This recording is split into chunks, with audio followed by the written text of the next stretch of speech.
এই উম্মতের নারীদের জন্যই নবী সাল্লাল্লাহু আলাইহি ওয়াসাল্লাম 4টা কাজের সুসংবাদ দিয়েছেন। 4টা কাজ করতে পারলেই জান্নাতের যে কোনো দরজা দিয়ে ইচ্ছা তারা প্রবেশ করতে পারবে।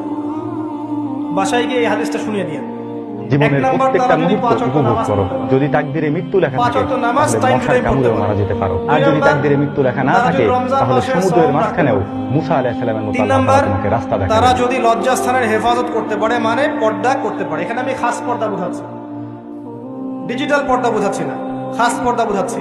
পোশাক এমন হবে না যেটা পরলে শরীরের কাঠামো বোঝা যায়, এমন পোশাক চলবে না। পোশাক এমন হবে না যেটা পরলেও বাইরে থেকে ভিতরের অঙ্গ দেখা যায়। পোশাক এমন হবে না যেটা অমুসলিমদের সাথে সাদৃশ্য আছে। আর পোশাক এমন হবে না যেটা পুরুষদের পোশাক। তারা যদি তাদের লজ্জাস্থানকে হেফাজত করতে পারে। আর 4 নাম্বার, যদি স্বামীর আনুগত্য করতে পারে।